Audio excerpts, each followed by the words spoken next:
Hello, folks. Hello, hello, hello, hello. We'll slowly get started, so please take your seats. Yeah, there's plenty of seats here on the front as well. So I don't think I need the mic, but or I'll continue with the mic. That's fine. Let me stop this and let me go back to our presentation. Okay. Yeah. So welcome to the Austin Startup Meetup. Um, I know there's probably a few folks that might still come in a little later, but and my co-host is also stuck in traffic, so she'll be here any minute now. But nice to have you all here. And before we start off, just wanted to start with a quick show of hands as to who's here for the first time at this meetup today. Okay, awesome, thank you. That's quite a few. So welcome all of you to our meetup. And so since there's a lot of new folks, I'll just give a small kind of spiel on what we do here and what this meetup is about. So I mean, I've taken this meetup over in 2017, so I've been running this for about 2.5 years now. And the reason I wanted to have this meetup is because when I was new to Austin a few years back, I was getting into the startup community, and I was a solo founder working on my own thing, after my day job, and I was looking for other people to connect to, and I was going to a lot of these meetups, which were really helpful and made a lot of connections here. But I mean, most of the meetups that I went to were like pitch events or networking events, and what I was looking more for was for a support kind of meetup, which can guide me through the journey of my startup experience. And I didn't find any at that time, so I took over when this meetup was going. I mean, it was being abandoned, so I just took it over. And the main purpose that I wanted for this meetup is to be a platform for the entrepreneurs and startups in Austin to come together and share their ideas, share their experiences, their knowledge, and even what's working for them, what are their successes, and also what's not working for them. Because we hear a lot about startups raising millions of dollars, and we always wonder how come they raised that. Or we see in the news that a startup that raised $1 million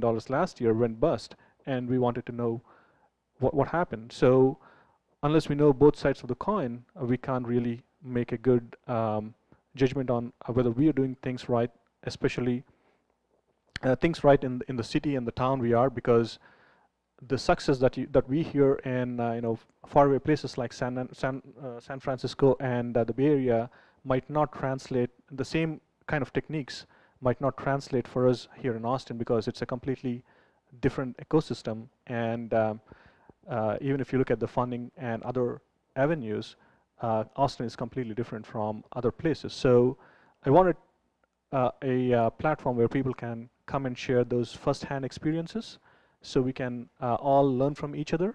And ultimately, we all want to see great companies coming out of Austin, and that's basically what we want to promote here, which is to engage, network, and also help each other so we can all grow. And so with that said, as I said, I've been running this meetup for the last 2 years, and I mean, you can see the co-hosts Shri and Lily on the screen there. Shri has moved to San Antonio because I mean, my startup, we are both co-founders as well, and we moved our startup there. But I stayed back in Austin, and Lily will be here in any minute. And she's a great networker, and she has a lot of connections here. So if you want to reach to anyone in Austin that you do not have contact for, Lily might be a great person to be in touch with. So before we move on, I also want to take another show of hands of people that are new to Austin?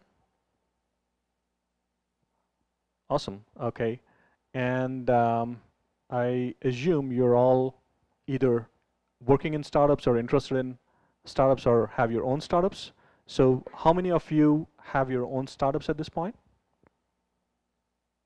Okay, thank you.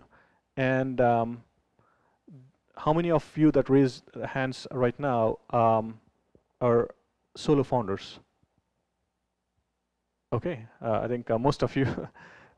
Awesome. So yeah, I was in the same stage, so it was really frustrating being a solo founder and trying to do all the things by myself and not having anyone to speak to, right? So today's session will be a little bit geared towards those folks that are kind of new to the startup world and also looking for resources. A few months back, what we did was we started a series of learning or 101 sessions. So we did legal basics for startups. We did fundraising 101 in Jan and talked about fundraising and venture capital. And then last month we did Accelerator 101 session where we had like 4 Accelerator represented here, accelerators represented here, and they all answered questions and talked about what the process is for applying and what they look for in startups and things like that. So this will be in a similar vein, although just a little bit different. And before we move on, I'll just introduce the sponsors for today, which is Funnel AI. Funnel AI is the company that I and my co-founder and I run. What we do is we build machine learning models that can identify specific purchase intents or selling intents in a piece of text and extract what it talks about, understand the context, and then if it's a lead, we show it to a business that can serve that lead. So essentially, we do natural language processing and find out leads in a lot of unstructured text. And funnelai.com is where you can find more information about that. And we're based in San Antonio. Lenemout is a peer-to-peer rental platform where you can find listings for people for things that you want to rent for a short while, or you can rent your own things that you're not using. While you're not using, you can make money renting those things away for others. So lenemout.com is where you can find more info again. Capital Factory, so we're very thankful for Capital Factory for giving us this space to have this meetup. And as you all know, Capital Factory is the center of gravity for all Austin entrepreneurial activity here. And they have tons of meetups. They have about 1,000+ meetups happening every year. There's tons of companies, tons of entrepreneurial activities happening here every day. And you can check more about it on capitalfactory.com. And this is the rough agenda usually that we follow. We do some networking, I give some intro, and then jump onto the main session. And now that we've already done the networking and things like that, I also go through a few things of interest to startups before we talk about the main session. So these are some upcoming deadlines for accelerators and incubators in the next few days. There's Capital Factory Spring Accelerator cohort starting on 29th, or the application deadline is on 29th. And then there's also 2 100K challenges from Capital Factory that are also due on 29, the applications. And then there's also a couple of Urban X applications for that accelerator as well in April 1st. Yeah, April 1st is the deadline for that. And if anyone needs any help with their product or service or app or idea that they're working on, let us know. If you're stuck with something and if you need some help with in either testing or want to speak to someone, a subject matter expert, that you do not have contact with, let us know. Maybe there's someone in the network that we know that we can connect to you. So we're always open to helping with connections and spreading the word as well. If you have a great product or service, let us know. I send out a newsletter, and I also do tweet on the official the Meetup Twitter account. So do let us know, and we'll spread the word. And if you're hiring or looking for teaming up with someone, like a co-founder or something like that, again, let us know again. We'll send it out to the folks in our network if anyone wants to team up with you or is looking for opportunities that you're providing. That'll be that could be helpful. And especially, I mean, we are also looking for at Funlay. We are also looking for some candidates to hire, machine learning engineers and full stack. So if you know anyone, let us know. We'll be more than happy to talk to them. And any other startup questions that you have or need help with, let us know. I mean, we try to have a lot of sessions. I mean, we have, as I said, we had sessions last year on startup law, patents. We had venture capital and crowdfunding and things like that. And we can also, organize mentor sessions and stuff like that if you want that. So, I mean, we are looking for what to provide. So if you tell me there's something that you really like, a topic that you wanted to discuss here, we can bring those folks, the subject matter experts, or even we can arrange sessions like, as I said, mentors sessions, like 101 sessions and things like that. All you need is to just let me know. And April 23rd is when we have our next meetup. So before that, if you tell me, I can arrange a session that can fulfill your needs. So one thing, what we do here is, when we cannot guarantee that every session is applicable to everyone, every session is liked by everyone. So one thing that we can guarantee is for the people that come here, they can go away with at least a new connection that they made here. So we always do a little exercise at the start of this session, which is I'll give 2 minutes and just look at your right or left and find a person that you have not met before coming to this meetup, and then just introduce yourself and get to know them, and also just exchange your business cards or LinkedIn profiles or whatever you want to do. So just take a couple of minutes. So at least when you go out of this session today, you'll have at least one new connection. So that's, we can start it now. So take 2 minutes to just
Okay, folks, hello, hello, hello, hello, hello. So, so hopefully you got a new connection that you made. So what I would advise is to um, take these connections outside and also continue these connections even after this meetup. So with that done, let me quickly get a another show of hands. I like to ask for a lot of hands here today. Um, are there any investors in the room here? Are there any investors in the room? Okay, there's a couple of investors. So anyone wants to talk to them? There's two. um, and those that are, I mean, I'm not going to ask the same questions that you see on the screen there, but I want to ask.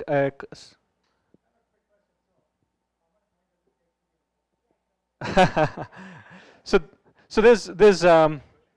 there's accredited investors, and there's also investors in the form of family and friends who are not accredited by SEC. So there's a formal definition by what SEC means as an accredited investor. So you'll probably have to meet those standards, meet those requirements, because SEC doesn't want anyone to just become an investor and lose their money on bad bets. I think maybe that's their philosophy, I guess. But I think there's probably, I mean, if you want to talk to a couple of investors and understand a little bit more, and if you're thinking about becoming an investor, I can always give you some contacts, and you can, I mean, you can follow up with them. So the other question I wanted to ask is, as I said, we're going to have different types of sessions here. In the next few months, we have a marketing session. How to find your new customer, I mean, first few customers, so a sales session, and another few sessions coming up. So for those that are working on their startups, what's your biggest pain point? Is it getting customers? Can you, who has a problem getting customers? Okay, so so maybe finding customers is not the highest priority for you right now, I guess. Okay, so what's your next priority? How many of you are looking for co-founders? Okay, so maybe finding co-founders is the bigger priority now. Okay, so that makes sense. And marketing, how many of you think marketing is really important for you right now? Okay, so marketing is another session. So we are going to have a marketing session next month. So please do, keep an eye on the Meetup website for our next session. You might be interested in that. And for co-founders, I'm going to go through some of the slides next, so you can, I mean, you can see some resources where you can find some co-founders and things like that.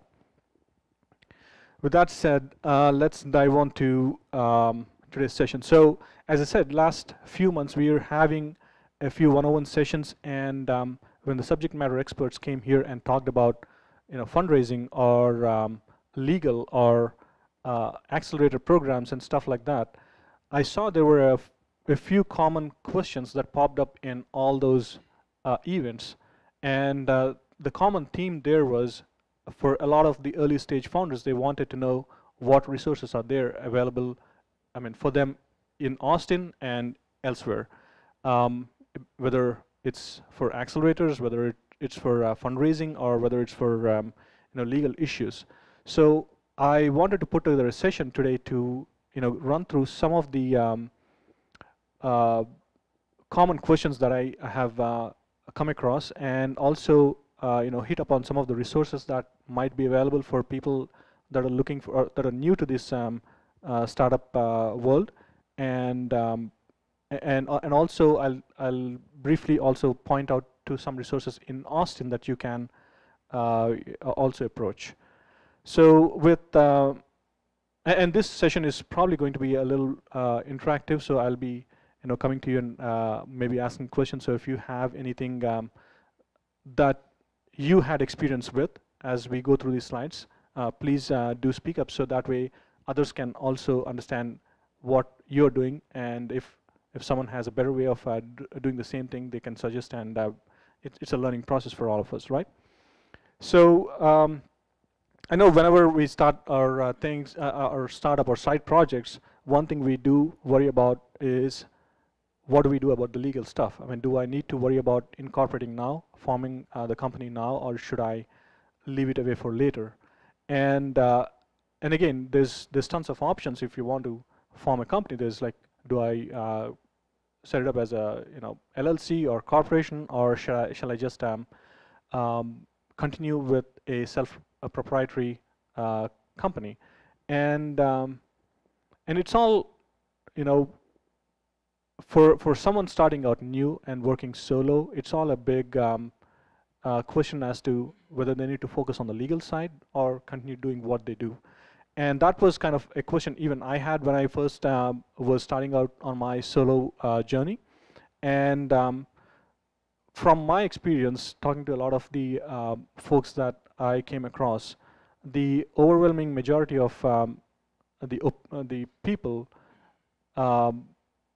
gave me the advice that take care of the legal things first. I mean, even if you're not planning to, raise money right now, even if you're not planning to, sell your products right now, take care of the legal things first, because a lot of times there's a question of liability.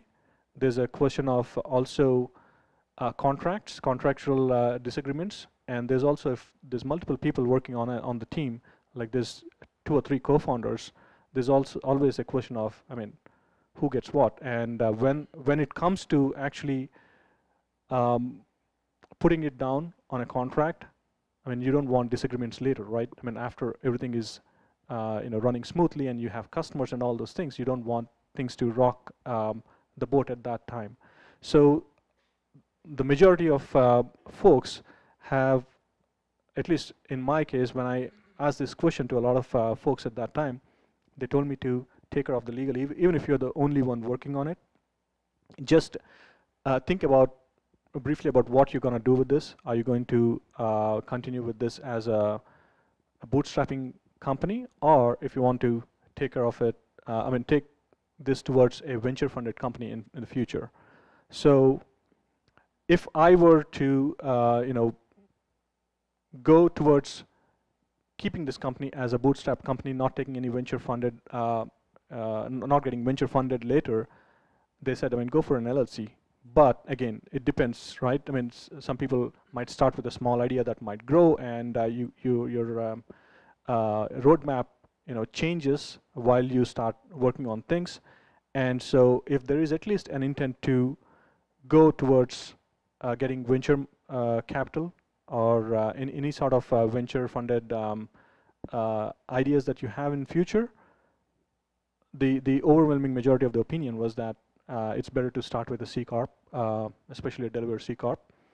But again, I'm not a lawyer, but that's the opinion that I got. So let me ask you, at least those that are working on their own startups right now, how many of you that raised hands when I said you had your own startups have formed your companies? Awesome. And which ones did you go with? How many have formed it as a LLC? Okay, and how many of you formed it as a C Corp? Any S Corps here? Okay, awesome. So, I'm sorry? Non-profits too? Sorry. Okay. What is that? Benefit corporation too? Yeah. So awesome. So we have a range of companies. So for those that started as an LLC, is there any reason why you folks started as an LLC, or do you plan to raise money in the future, or what's the idea? Anyone? What is that? Oh, sorry. Consulting? Oh, okay. Oh, start with something. Sorry about that. Sorry, you raised your hand.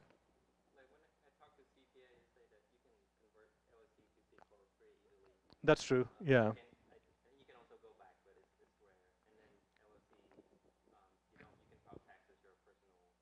Mm-hmm. True. Mm-hmm. Yeah, that's a great point because yeah, LLCs you have that uh, the tax benefit where you don't have to pay all that unnecessary. You don't have the unnecessary overhead of a C corp, right? So that's definitely a benefit, and you can always change it to a C corp later. So that's definitely a possibility. And I think there's quite a few people, even bigger companies that started as LLCs and changed to C corps when they actually went to the venture capital, or when they started raising the venture capital. I think the investors had them converted to C corp. So yeah, that's a good point about starting as an LLC, because you don't have to worry too much about having your corporation related activities weighing down on your normal schedule. So that's a nice point. And those that have formed your companies, which route did you go through when you formed your companies? Have you used online services, or did you go with a lawyer or a CPA? So let me first ask, how many of you formed your companies through an online service like LegalZoom or Rocket Lawyer or things like that? Okay, and have you all used LegalZoom, or which service did you use? Oh, okay. And the others? Better Legal. Oh yeah, I heard of them. Oh, okay. Yeah, that's cool. I heard of them recently. So awesome. Anyone else? Direct Corp. Okay. Um, I think I have. Yeah, I have not used them, or I have not heard of them. But yeah, awesome. So the others that formed their companies, did you go through a lawyer, or, as I think you said, CPA, right? Uh, or LegalZoom and Rocket Lawyer. Okay. And what about the others? Lawyer? Okay. CPA in your network? Okay. Uh-huh.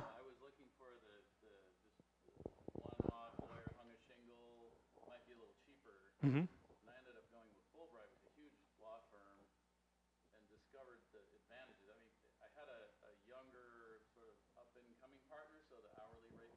Mm-hmm.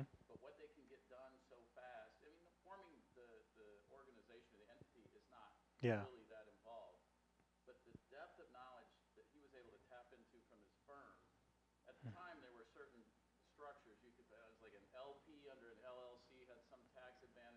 Mm-hmm.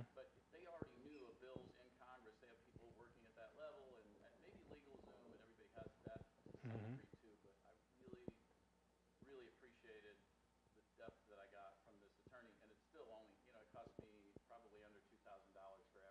That's great, actually. So, which firm did you say you went through?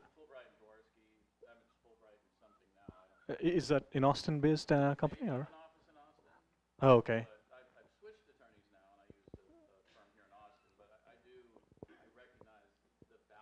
Mm-hmm. Yeah. Mm-hmm.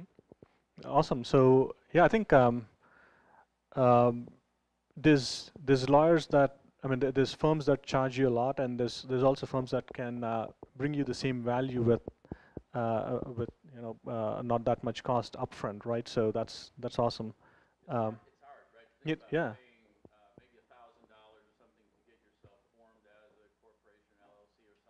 Hmm. Yeah.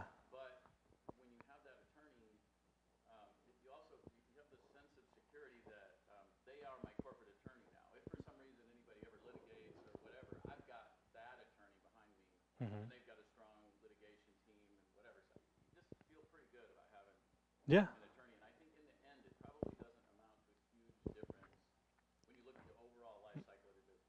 That's true.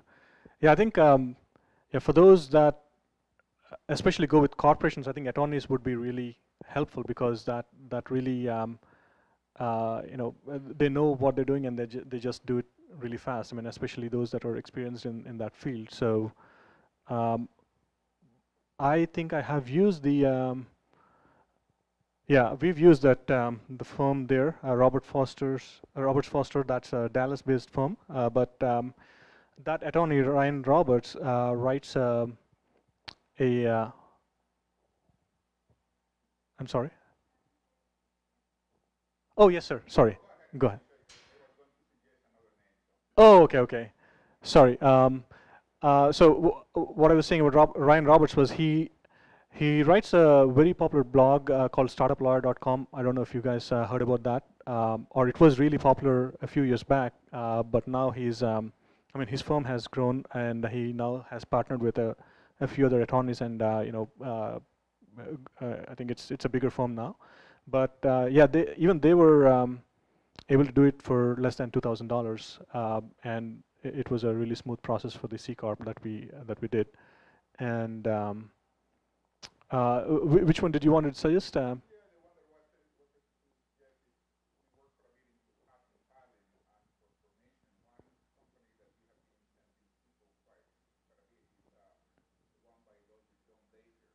John Blazer? Okay.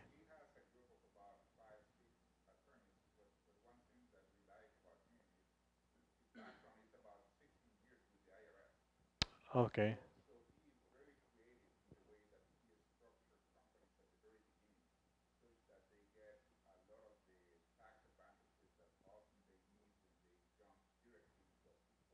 Hmm.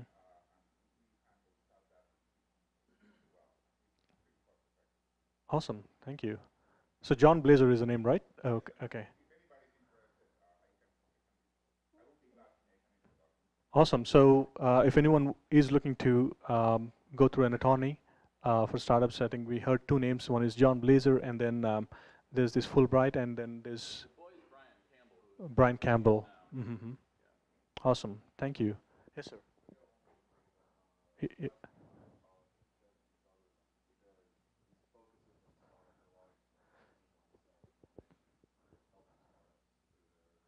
Oh, okay. Is Judson Sutherland? Okay. Awesome. So there's another and is he based in 18th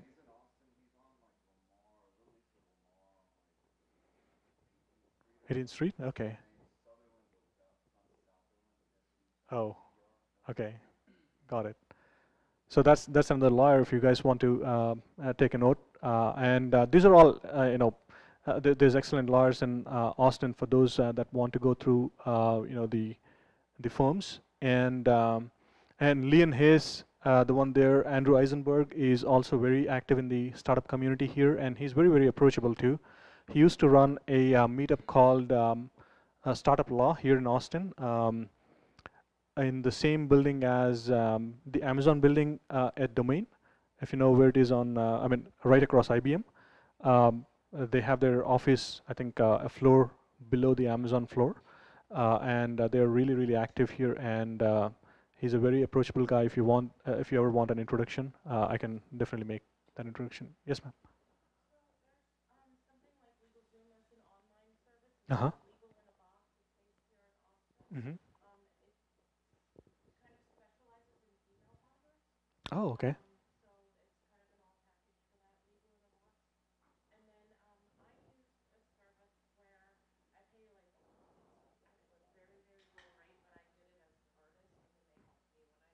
Oh, okay.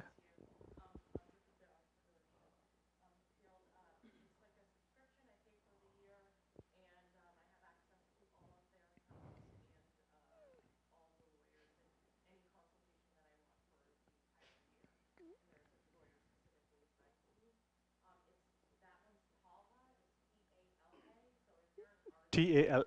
Okay.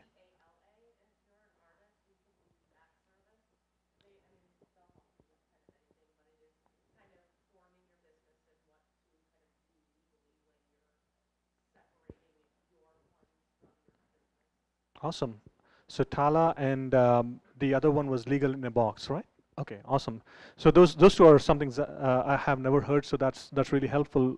And for anyone in the community that uh, is on the creative side, artists or female founders, I think that'll be really helpful. Those two, legal in a box and Tala.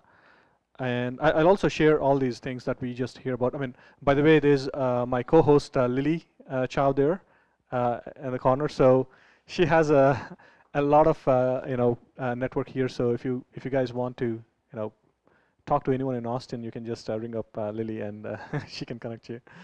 Um, so the other one there, I think Jose answer. I think a lot of you might know. Oh yes, sir. Someone wanted to. Yes, sir.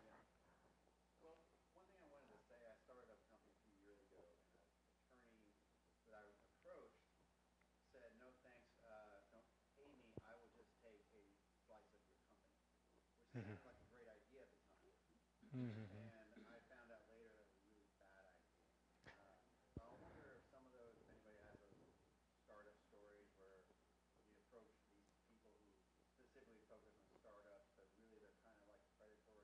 Mhm.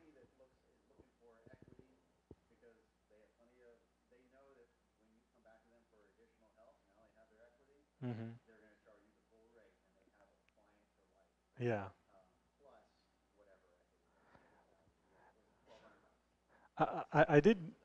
I did hear about some companies that do that. I think even bigger firms might give some kind of a plan where they defer their payments, or maybe they take a percentage of or a small equity in the company for doing it for a less, I mean, a smaller cost at the beginning. But I have not gone through that process. But does anyone know?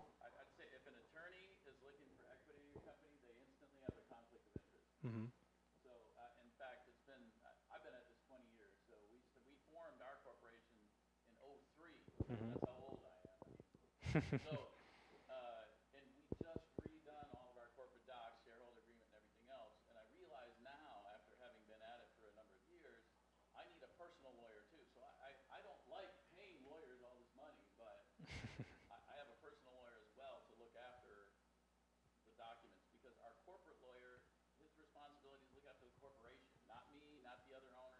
Mm-hmm. Yeah.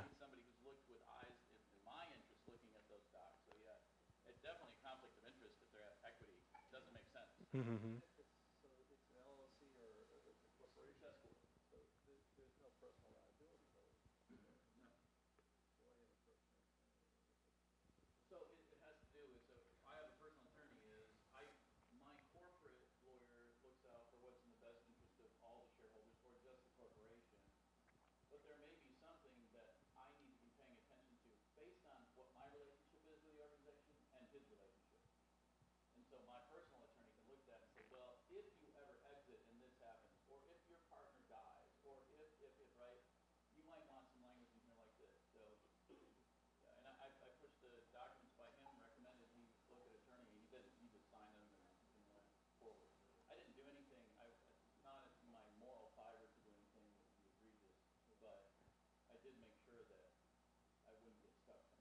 Mm-hmm.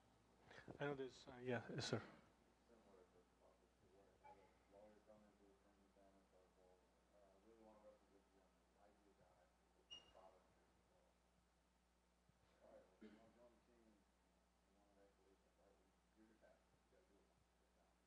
Mm-hmm.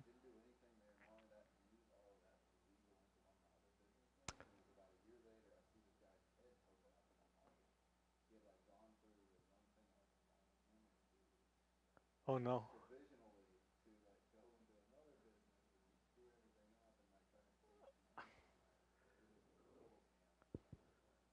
Oh no.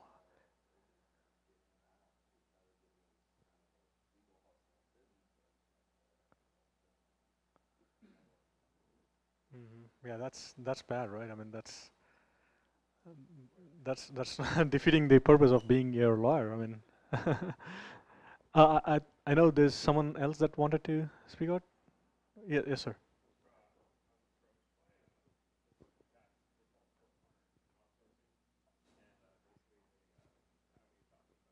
Four corner outsourcing, you said? Okay. Oh, okay. Yeah. Yeah.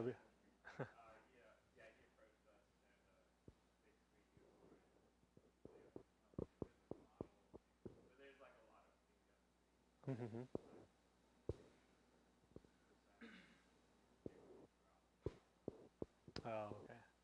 Yeah, I think that's yeah. I mean, since I haven't been through that process, I didn't know the problems with that. So that's a good thing to know because I think when we approach lawyers who ask for that kind of deferred equity or maybe equity in the company, I think that definitely, as you said, it raises a conflict of interest, right? So that's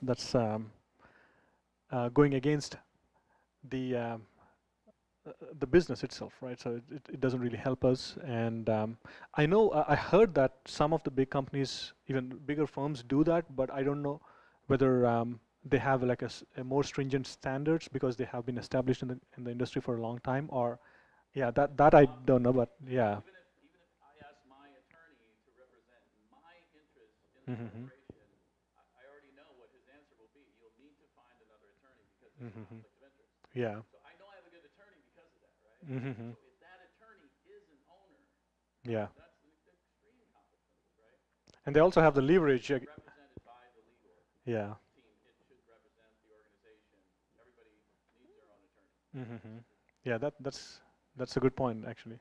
Yes, sir. I have a question that I'd like to throw. It's kind of like a legal question. Mm-hmm. Um, I have a C corp, and right now to make some money for that, I'm doing some software consulting.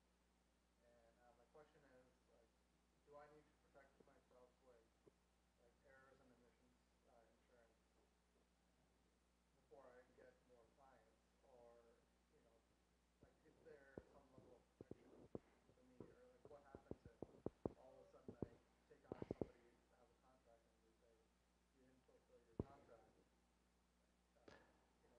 without errors and omissions, what Mm-hmm. can I do? I mean, I cannot answer that question personally, but does If anyone? anyone in the group,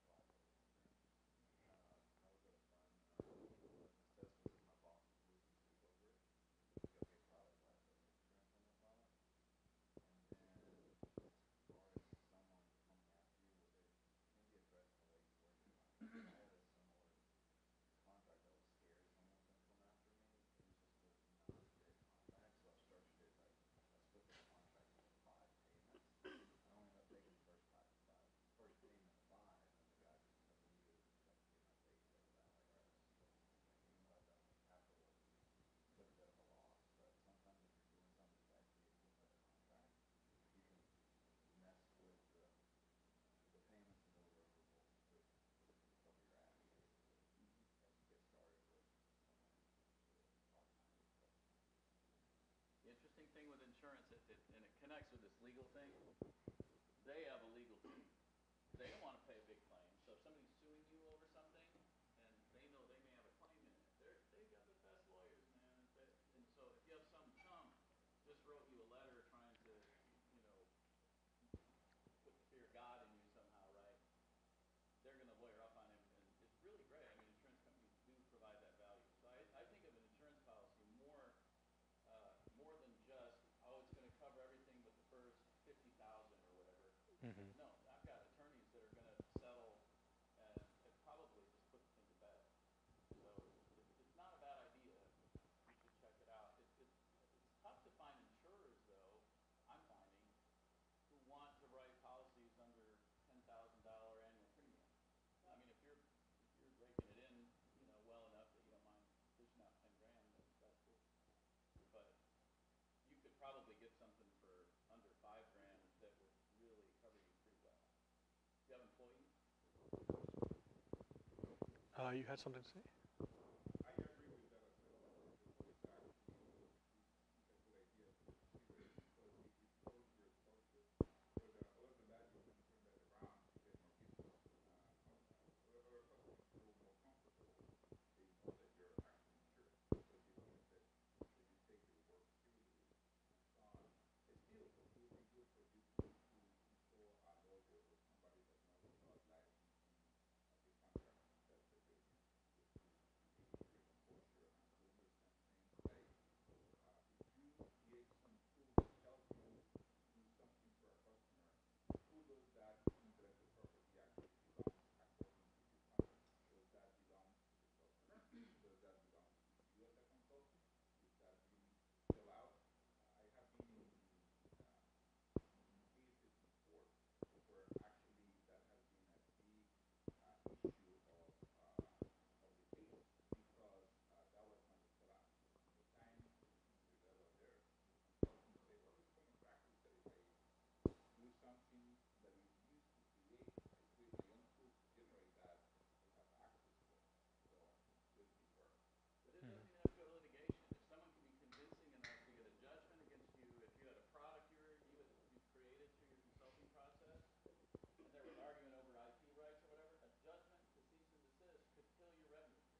Mm-hmm. So you want to be able to get on that right away as opposed to waiting for the whole court system to figure that out. And lost revenue even could be part of the policy. So there you go back to the insurer is incentive to say, no, we gotta bust this thing out now. We don't want to keep paying this guy the revenue that we lost. Awesome. Yeah, I think that was really helpful because yeah, this is great advice that I never had a chance to get this advice when I was starting out. So it's good to share that advice, and thanks for sharing that advice with us, because that's really helpful for for the folks that are going through that process right now. And okay, so let me now talk about co-working space. So now we form the company. Now we start working on a product and things like that, and we quickly realize that working at home might be too distracting. Or there's always a a nice movie coming on the TV or something coming on, and we want to move to an office space. So we have a lot of co-working spaces in Austin, and especially in the last 1 year, I think there's been a real explosion of this tons of new office spaces, workspaces that have come to Austin, and almost every street now has at least a co-working space. So I've listed some of them, some of those here. I personally had experience with the Capital Factory and WeWork, and a little bit of Galvanize, and all of them are in downtown. I mean, WeWork has like 2 locations in downtown, and then there's one just right across the lake, and then there's also one in Domain, and then obviously Capital Factory is here, and then Galvanize is on USS, I think, and then TechSpace and Refinery are also around this area, and then there's also some on the east side. There's some down south like Fiber Cove, Impact Hub.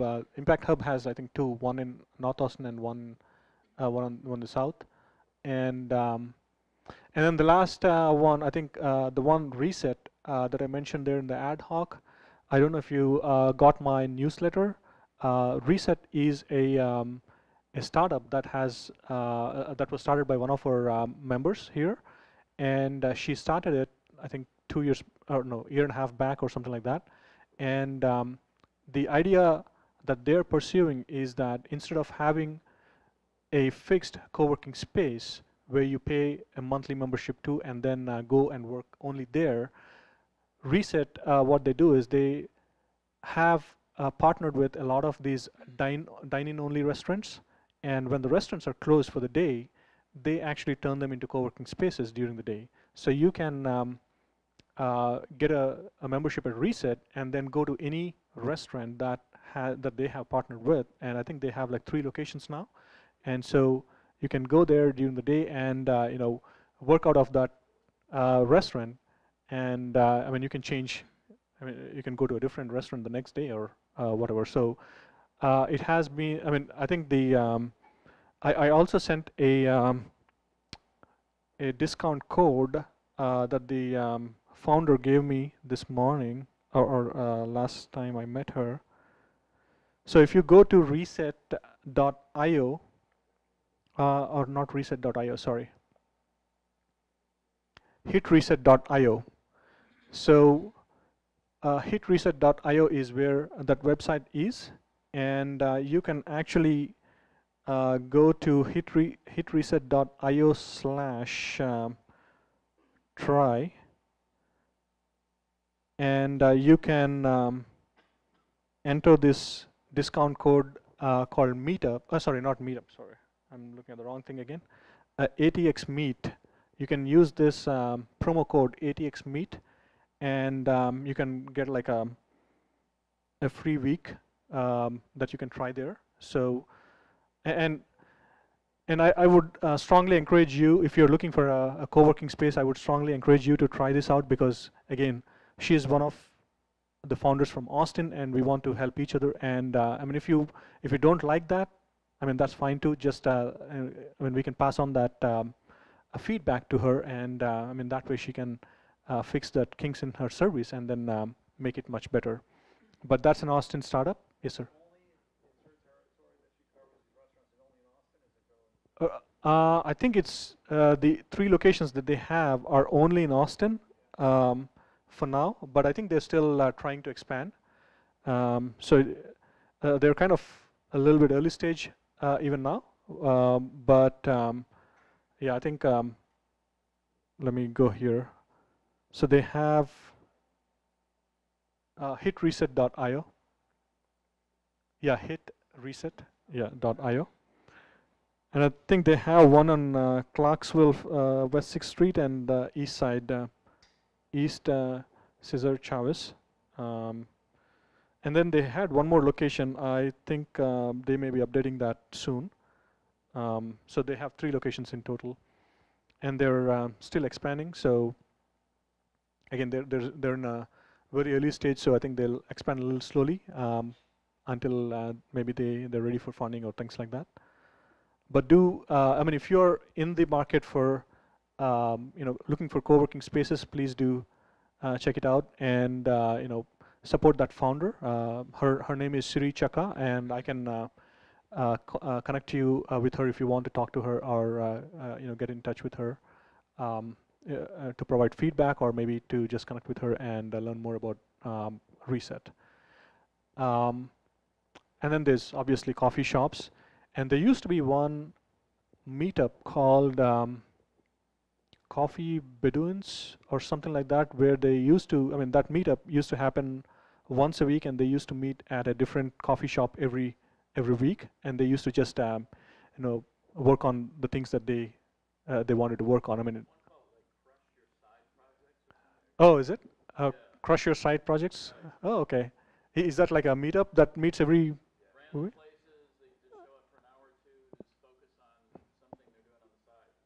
That's great. So that's another great meetup or great group to be part of. Crush Your Side Project, if anyone wants to note it down. Yeah, awesome. That's great actually.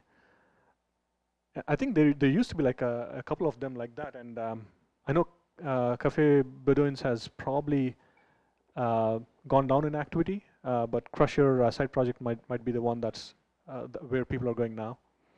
So that's awesome. Yeah, and before I move away from this slide, did anyone of you use a co-working space? Any co-working space in Austin? No. Which one is that? Capital One Cafe. Okay. Um, that's great. Yeah, I mean it's free, right? I mean that's yes, sir. Canopy. Is that on the east side or? Oh, okay. I heard about that. Is that a new one?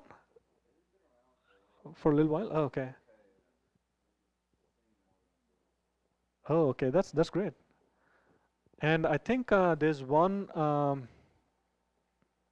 I don't know if I put it here. There's if there's like artists and creative people. I think there's one coming up in North Austin called the Common ATX or the Commune ATX, I think, which is I think specifically geared towards the creative people, artists and creators.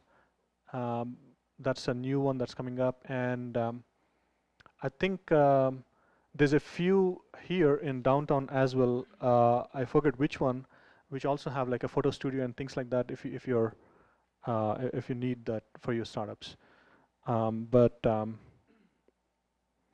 but yeah, there's tons of co-working spaces, and I think with some of the co-working spaces, when you get a membership, like for example, Capital Factory, you also get I mean, access to some of the mentors here. So if you are in need of mentors, or if you need connections with people that might give you some advice and things like that, there's some of them like Capital Factory and Galvanize do that. I don't know if the other ones do. WeWork, no, WeWork doesn't have it. I think, yeah, Impact Hub might. I'm not really sure, but Capital Factory and Galvanize do give access to the mentor networks that they have. So with that done, let's move on to talent and hiring. So you have your startup, you're working on it solo, and then you got it, I mean, maybe a prototype done or things like that, and you want to move on now to find additional help. So you either look for talent to employ or to become co-founders or work for you on a part-time basis. So for co-founders, for people that are looking for co-founders, there's a great meetup here called Co-Founders Austin Meetup that happens here in the same room every second Tuesday, sorry, every second Monday, I think, of the month.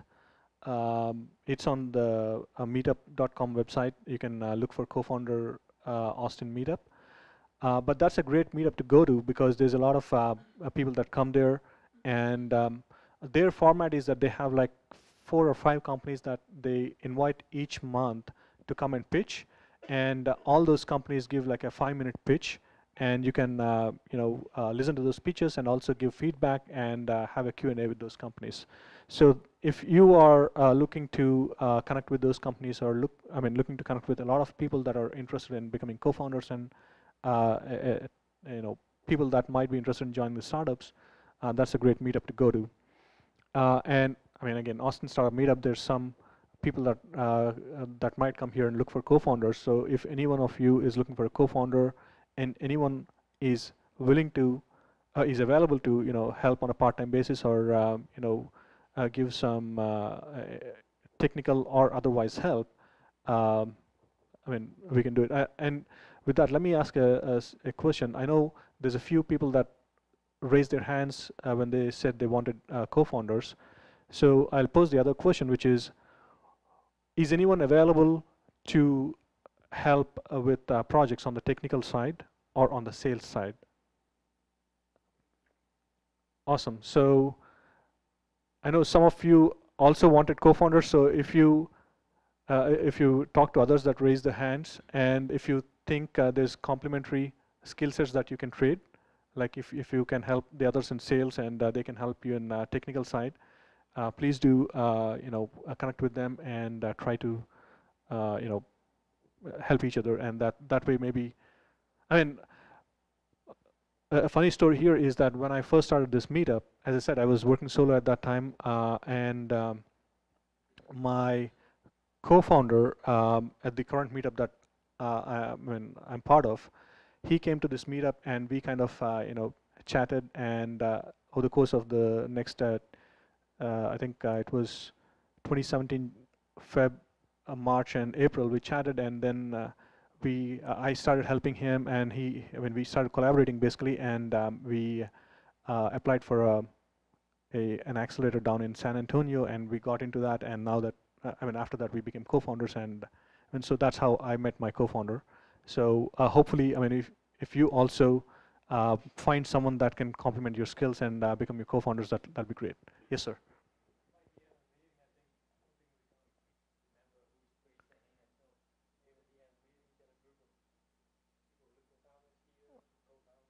Mm-hmm. Yeah, that'll be great. Yeah, that'll be awesome. Yeah. Yeah, let's do that. I think at the end of the meeting we can have all the people looking for co-founders at one place so people can go there and help or talk to them. And again, we also have Co-Founders Lab. That's an online community where a lot of discussions happen. People looking for co-founders. I think that's not limited to the US or geographical area. It's like around the world. There's tons of people that are on there. Similar to that, there's also founderdating.com, which also kind of matches founders, if you want to look at that. And there's also AngelList. I don't think I mentioned that.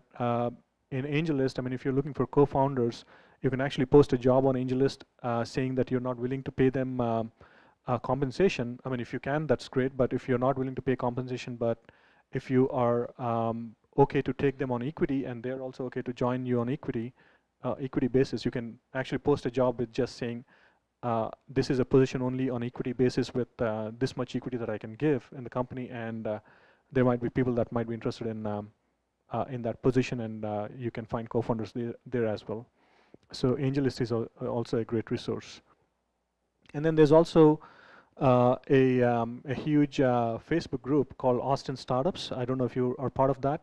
There's tons of discussions that happen on there. There's, I think, 20,000 people on there, and every day there's lots and lots of discussions happening there. And if you need specific help or need something that you do not have the answer for, you can post there, and there's people that that can always help you. And then there's always there's an iPhone development group. There's a blockchain. I think there's multiple blockchain groups here, and other technology groups where you can go and find subject matter experts in those areas, or also people that are available to work on side projects or things like that. So there's those avenues as well. And interns. So a lot of companies that can hire interns. So interns, when I talk about interns, I'm not talking about unpaid interns, because unpaid interns is not, I mean, not something that we do. We whenever we hire interns, we always look at paying those interns. And even the if you're going to UT and other colleges and campuses and asking them to about people available for internships, even they require you that you pay those interns. And I mean, we think that's the right way to go, but different people have different opinions. But I'm just talking about paid interns here. Okay, so there's multiple avenues for interns. There's UT MECOM's startup internships. There's an online form that you can fill in, and one of the requirements as a startup is that they require you to have an office, not a home office, but a non-home office, and you have to pay the interns for full time for that duration of the internship. So that's, and I think if you do not have a non-home office, I think you can still apply, and they may consider you on a case-by-case basis. So if you're willing to pay for an intern full-time for the duration of that summer internship or whatever that internship period is, you can always go to UT Austin and submit that application. Similarly, in San Antonio, there's something called Students Plus Startups. What they do is they partnered with, I mean, that's a nonprofit initiative, and they partnered with a lot of these colleges there and universities there, and the students that come out of the universities, they are pairing those students with startups that are looking for internships. And they're not just looking for pairing those people with San Antonio companies. The companies can be anywhere. And I think that program is now expanding to other cities as well. And so that's a great program. If you have the bandwidth, or if you have the ability to pay interns, that's another great area to look at. Students Plus Startups. I think the website is also something like studentsplusstartups.org or something like that. So you can easily find it on the internet. And again, ACC also has something like UT, but I don't know if they have an online form or we need to call them. I'm not really sure about that. But ACC also has student interns. And then you can always post a job on Indeed.com and see if you can find some part-time help and interns on there as well.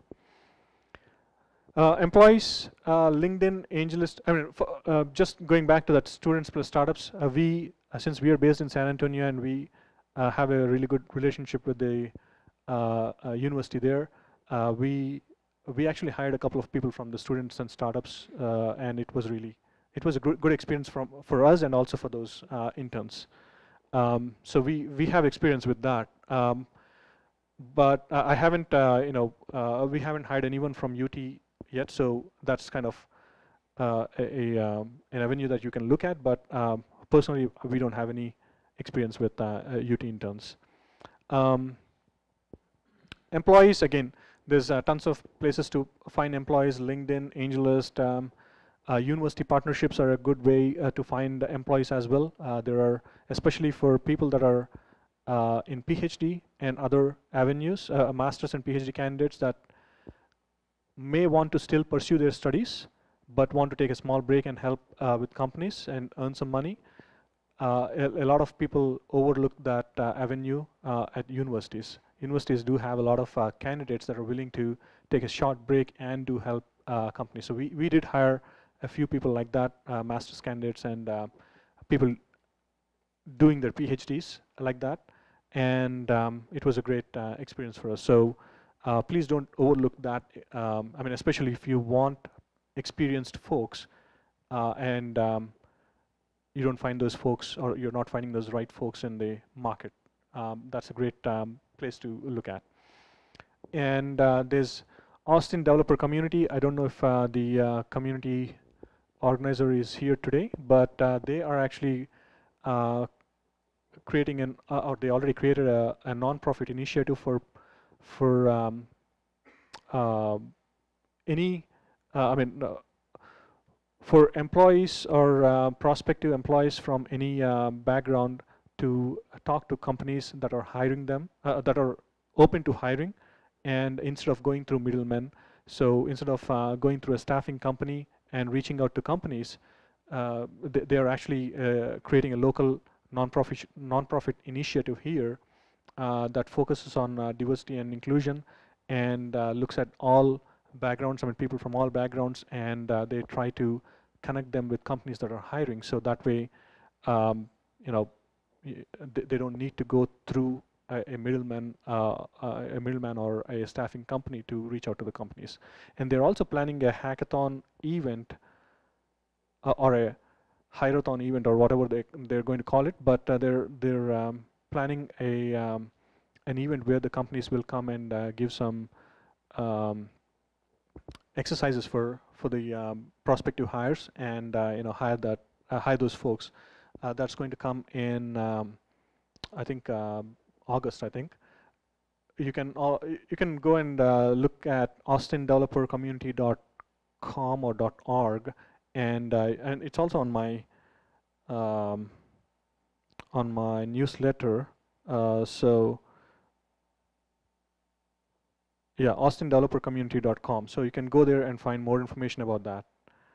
So please do check it out. It's a local nonprofit initiative run by the organizer of the Austin Developer Meetup.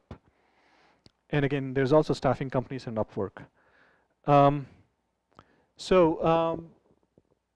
Did anyone of you, let me go back to the previous slide. So did anyone of you have any experience with interns here? Maybe I may have missed some of the avenues here. Yes, sir.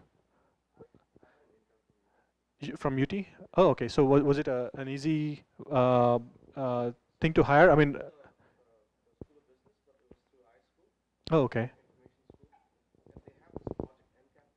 MCAP? Uh-huh. Oh, awesome. So did you have to go through an online form and fill it and get that internship, or contact? Okay. Oh, awesome. So do you mind sharing that contact if anyone wants to hire interns? Do you can? I'm sorry. Yeah. Okay. No, no, no. Yeah, not to everyone, but if anyone wants here to talk to you, and you can be the judge of whether you want to connect them or not. Okay. So please do. If anyone is looking for interns from UT, I mean.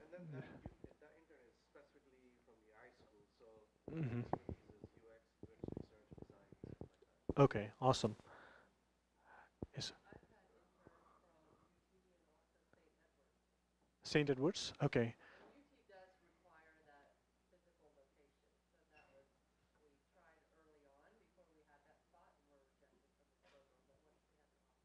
Mm-hmm. Oh, okay.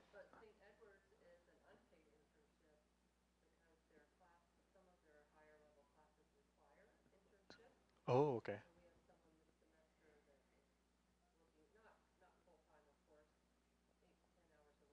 Okay. So St. Edwards, and was the process similar to UT, where you, or did you have a contact at UT through which you went, or applied through the form? Okay. Okay. And was it the same case with St. Edwards too? Okay.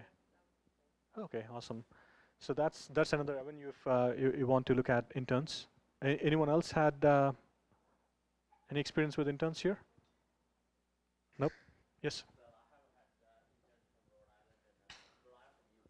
Oh, okay.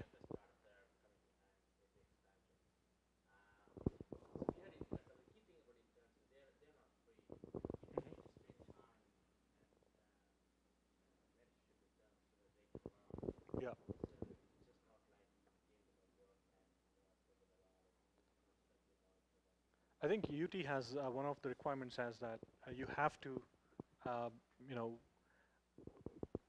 mentor that intern. You have to be giving the intern specific tasks and mentor that intern in those tasks. So I think that was another requirement as well. So if you're not mentoring them, I think they might revoke your intern. I mean, your application or things like that. So. Hmm.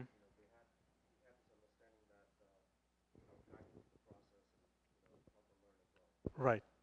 Awesome. So I think that's so those are actually great avenues because a lot of people don't look at colleges really. I mean, they look for contractors at Upwork or somewhere else before even going to colleges. But if you can, if you have the ability to, I think even on Upwork, I mean, if you want a really good candidate, especially someone that's here in locally and is a good candidate for the skills that you're looking for, they're not cheap. I mean, for good candidates, even on Upwork, you find the same kind of, you'll find that you have to pay the same kind of amount if you want someone locally or someone nearby that you can talk to. So, I mean, you can as well go to an intern in these universities, and they'll be like, they'll learn, and you'll also be helping them in their career, right? So that's a win-win for both the company and also the intern. Awesome. Um, and yeah, that's that. And I think we're coming to probably the last slide, so don't worry. I mean, I'll try to wind it up soon. Um, so mentors and advisors, where to find? As I said, I mean, some of the co-working spaces also have mentorship programs. So if you're a member of the co-working space like Capital Factory, you'll also get access to the mentor network here. And then the other places are incubators and accelerators. So there are some really good incubators and accelerators here in town. Some of them are equity free, and some of them are regular equity taking accelerators. So they have a huge network of mentors and advisors, especially across different business areas and specializations. And angels and VCs in Austin, especially what I found was talking to or finding angels and VCs is not that difficult. They'll be, I mean, they attend a lot of events, and you can actually approach them and talk to them, and they'll be more than happy to share their contact or give you suggestions and advice. So keep looking out for events that those kind of folks might be attending, and you'll find plenty of events here. And I mean, if you still are not able to connect to the right VC or the angel that you want to talk to, let us know, and we can also, because some of us have raised money and have some contacts at least, we can at least make some introductions because some of them might like warm introductions than cold emails. And also there's demo days that happen here quite often. There's demo days at Tech Ranch. There's also a couple of programs that happen in UT, like Longhorn Startup Program. They have a demo day, and they had a really, you mentioned that they had an event recently, right, at UT, where there were a lot of advisors and mentors in the judging panel. Um, CPG industry. So there's lots of events that happen, especially in UT. I think there's like 3 programs that I know of. One that you just mentioned, I forget the name of that event, but there's also the Texas Venture Labs. They have a program and also demo days happening in UT, and then there's Longhorn Startup, and then there's, I think, Blackstone Launchpad or something like that. There's another program. I'm trying to remember the exact name, but UT has a lot of those things happening, and especially the people that come to the judging panel, they're all industry experts and people that you might want to approach, and they're really approachable at those events, because that'll be like they're there for networking, and they're more than happy to answer any questions. And I just put a small set of folks here that I know and that I have talked to earlier. You might find these folks at a lot of these events as well. Ada Ryland, Amos, I think from Techstars, and Bob Metcalf, I think a lot of people know here from UT. And Brett Hurt, I mean, they have a venture firm. Claire England, Josh Bear from Capital Factory, Kevin Coim from TechRanch, I think, Millie Price, Mike Millard from Mass Challenge, Paul O'Brien. Paul O'Brien is, you can find him on even the Austin Startups Facebook group. He's very, very active. You can actually tag him and he'll answer any questions that you have. So they're great people. Again, one thing about Austin is people like to help, and so I would take advantage of, when I say take advantage of, I would approach them with constructive questions, and they would always help me or help anyone that comes to them. So if you have really good questions, please do not hesitate to contact them if you have their contact, and they'll be more than happy to answer. I mean, don't waste their time with small questions, in the sense like questions that they are not needed to answer. But if they're really questions that they can answer, that'll be really helpful for their time and also our time. Again, accelerators and incubators.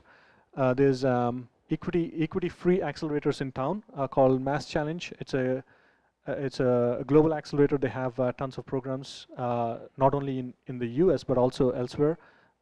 They have come to Austin 2 years back, and we actually went through that program here in Austin in last year, and this year they're expanding to Houston, and they have the Houston Accelerator applications opening up on April 10th.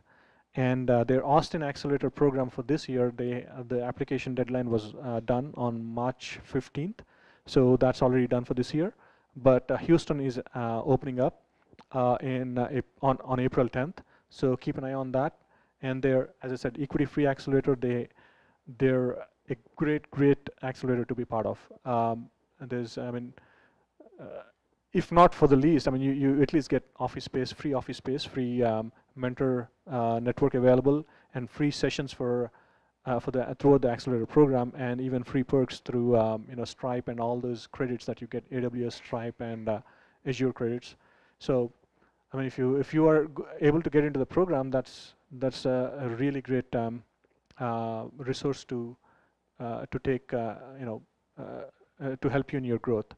And then there's also Oracle Startup Cloud Accelerator. I think they have, they're right here in Capital Factory. I don't know where they are located in Capital Factory, but they're in Capital Factory. Their application, I think their first cohort is going on right now. They're equity free as well.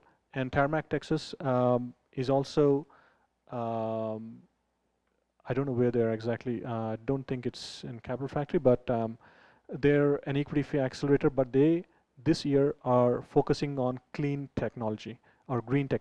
So if your startup is in green tech, Tarmac, Texas might be the best one to go to. And the regular accelerators, they take a little bit of equity in your company. So there's only a small list that I just put here. There's tons of things, tons of other accelerators that you can find. There's ATI, that's a UT program, I think. Austin Technology Incubators, and Capital Factory, they have a startup accelerator program. Food Plicity is an accelerator focused on food and food industry, basically. Food Plicity, oh, okay. That makes sense then. And then there's an international accelerator for companies that are founders that are not located here in the US, for international founders. There's SKU is for consumer goods industry. And then there's Realco in San Antonio that we were part of again. We went through Realco Accelerator also, and that is a B2B accelerator, and was of tremendous help to us. We got our first or not our first, but we got our first big push for our customers through that accelerator, and they were really, really helpful. Especially if you're a B2B company, I would advise you to take a look at Realco. Sputnik ATX is also here, and they're generic. I think they focus on all verticals. TechRanch as well. Techstars also focuses on all verticals. The global accelerator again.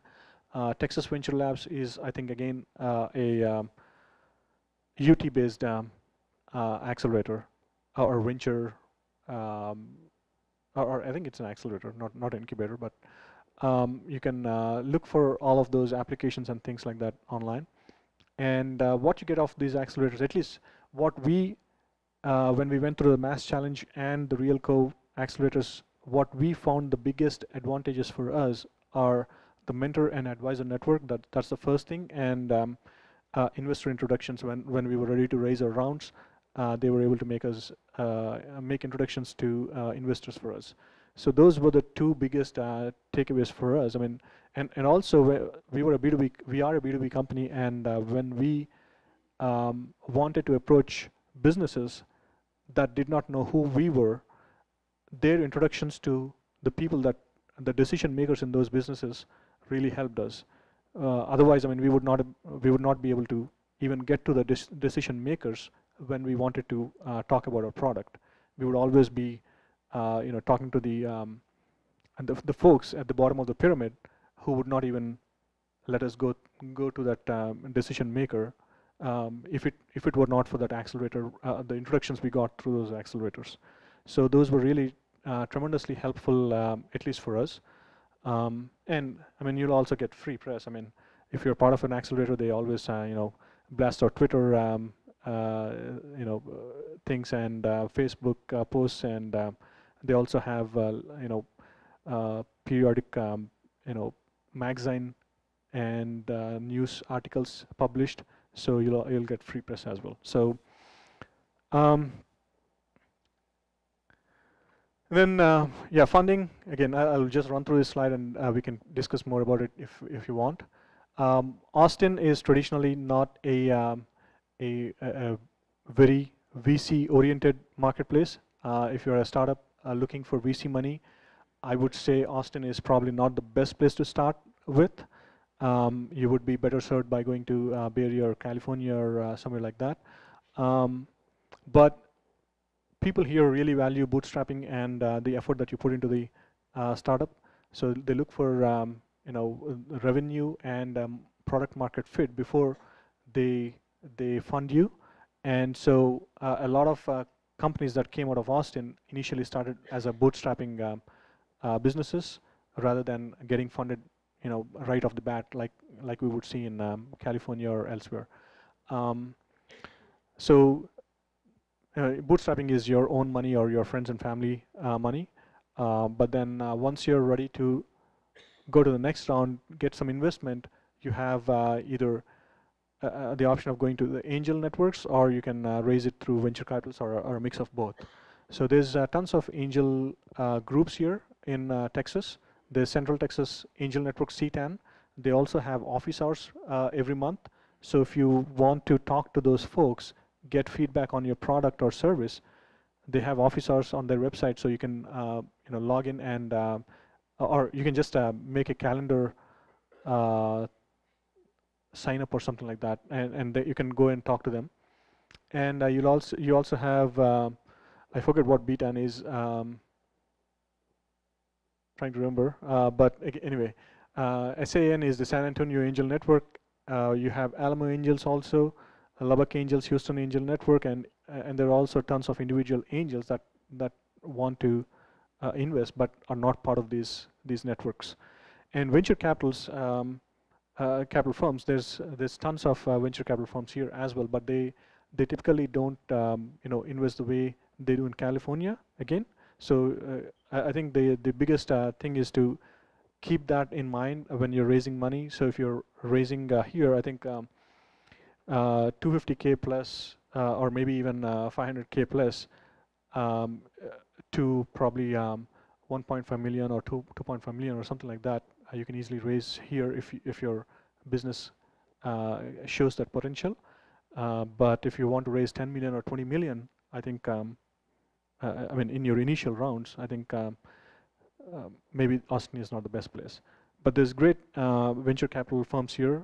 Active Capital is started by the folks from Rackspace, the Rackspace founder, and also one of his colleagues is, and they're the partners, and that's in San Antonio. And Capital Factory, you already know, they also have their venture capital fund. And then Live Oak Venture Partners are in Austin. Microventures, Gigdom, Microventures is also in Austin. Gigdom Fund is in San Antonio. Again, I mean, they're great people to work with.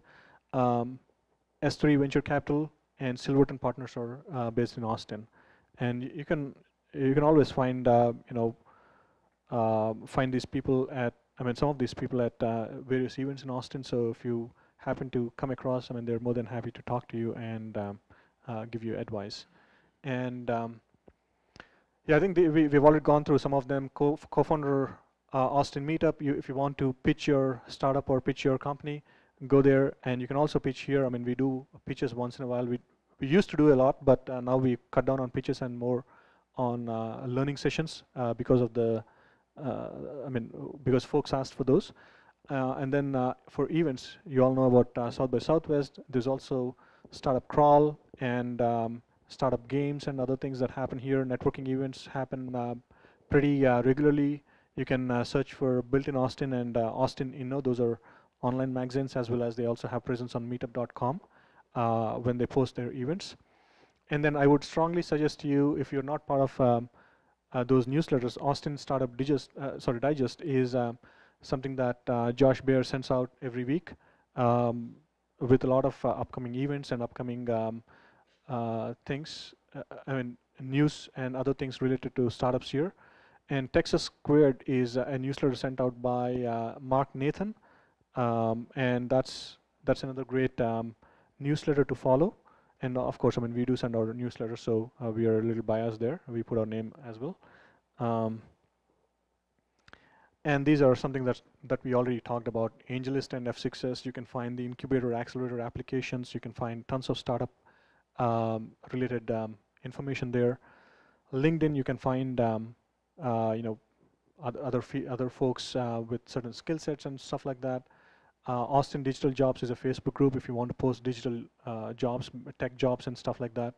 Austin Tech Volunteers is another Facebook group where you can find volunteers or post volunteer initiatives. And co-founders meetup I talked about happens every second Monday here in Capital Factory, I mean, right in this room. Solo Founders is a Facebook group. One of our members has started this Facebook group because he was a solo founder and he was kind of getting frustrated and wanted to share that experience and share a community with other solo founders. That's a Facebook group you can join. Austin Startups, we talked about that. If you want a structured class-based kind of curriculum for startups on various topics, Y Combinator has put up a string of classes on or lectures on the startup related topics on YouTube. You can search for Sam Altman startup classes on YouTube and you'll find all those. Those are on YouTube free of cost. Again, local meetups, and then startupinfomatters.com is a place where Mike Millard has, Mike Millard from Mass Challenge, Texas, he has collated a lot of information related to startups and put it in one place, one website where you can go and especially related to Texas.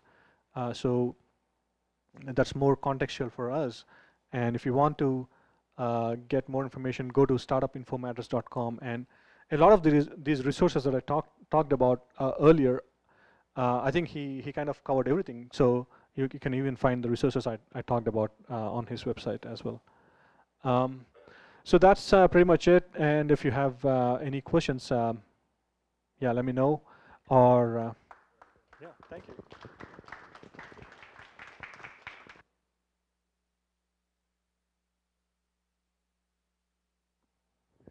If you want to reach out to me or my co-host Lily, you can send out an email to those email addresses. So with that said, we're done with this thing, and I think someone suggested that those who are looking for co-founders can now probably move to a certain place, and other folks can kind of meet with them. And oh, by the way, I also wanted to give a shout out to Dory Eversman there. So if you have any questions about bookkeeping or CPA related questions, she might be a good person to talk to.